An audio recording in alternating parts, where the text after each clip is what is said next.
When do you reckon the rest of us are going to be able to travel? We know that this Christmas is most likely off the cards, but is there also a chance that we won't be able to fly by next Christmas, 2022? Oh, that's too far away. I would certainly hope so, Ben, in 2022. I'd certainly hope so. Many other Australians are also wondering when they might be able to travel overseas again. Leaving or entering Australia is prohibited unless you meet strict exemption criteria. It's an uncertain time for those with family overseas. I don't think anybody could have foreseen this, and I think probably what makes it so difficult is not knowing when these restrictions will be lifted. Damien McLean has lived in Melbourne for the past decade. He's taken out Australian citizenship, but his 76-year-old father, Michael, is back in the USA and was recently diagnosed with blood cancer. Hi, Dame. Thanks so much for the Father's Day gift, and thank you, girls, too. You know, human touch is something that just can't be replaced by a video screen, and he looks weaker. He looks more frail, and I fear that he may pass before I get a chance to see him. Damien has had 3 requests for an exemption to leave Australia refused. He provided a letter from his father's oncologist which stated it was imperative that his son be allowed to leave Australia to visit his father at this critical time. He also said he'd leave for more than 3 months. Each step really is a little bit of a blow, emotionally, psychologically for me, and also for my father.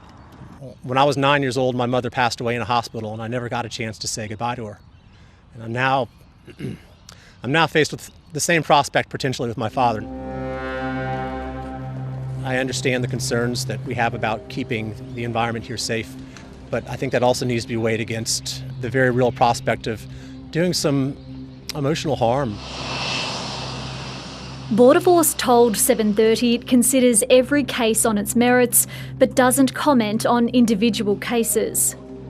I think we need to inject a little bit more compassion into our approach and a little bit more of evidence and rationality, looking at a risk-based approach to our border closures. Australia shut its border in March last year. The Prime Minister says the threat posed by highly infectious COVID strains overseas means it's still too early to reopen. I understand that everyone is keen to get back to a time that we once knew. The reality is we're living this year in a pandemic that's worse than last year. I understand that we want to be able to prepare to get us in a place that when it's safe to do so, that we can make changes in there. But right now it's not safe to do so.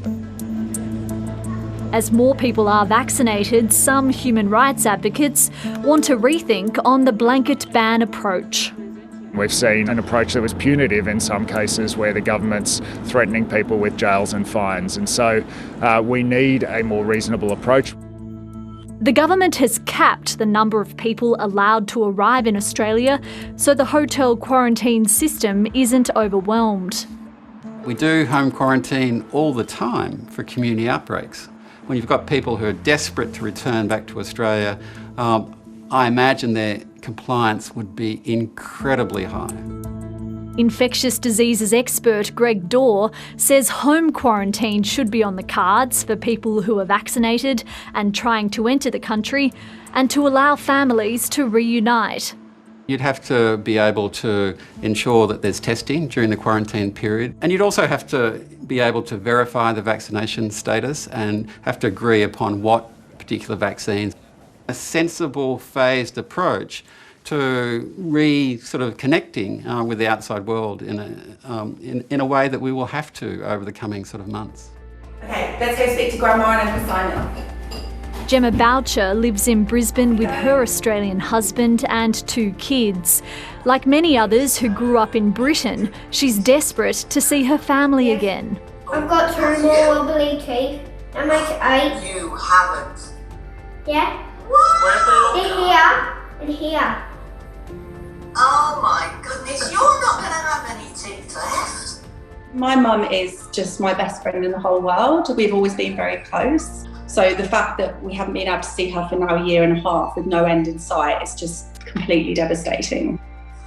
Gemma's mum, who is fully vaccinated, can't travel to Australia either because parents aren't considered immediate family under the exemption criteria. I fully supported Australia closing at the start of the pandemic, and I think it's great that everyone has been kept safe, but I think some sort of plan and roadmap would really help people like me feel at ease. No one, none of my friends back home can believe that we're not allowed to leave. I struggle to explain. The government says the best possible medical advice will continue to guide its decision-making on border and quarantine arrangements. I would give him the biggest bear hug that I've probably ever given him. Back in Melbourne, Damien McLean has received some welcome news. After receiving questions from 7:30, late this afternoon, Border Force granted him a travel exemption to visit his father. It's fantastic news. I was actually pinching myself. So, fantastic.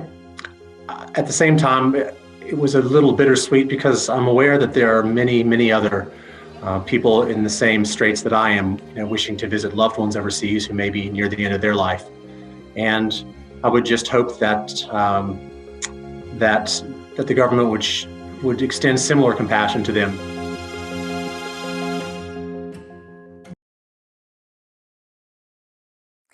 Hi, I'm Lee Sales. Thanks for watching this story. If you'd like to watch more of 7:30's stories, they are on the left of your screen. And tap on the button below to subscribe and get the latest from ABC News.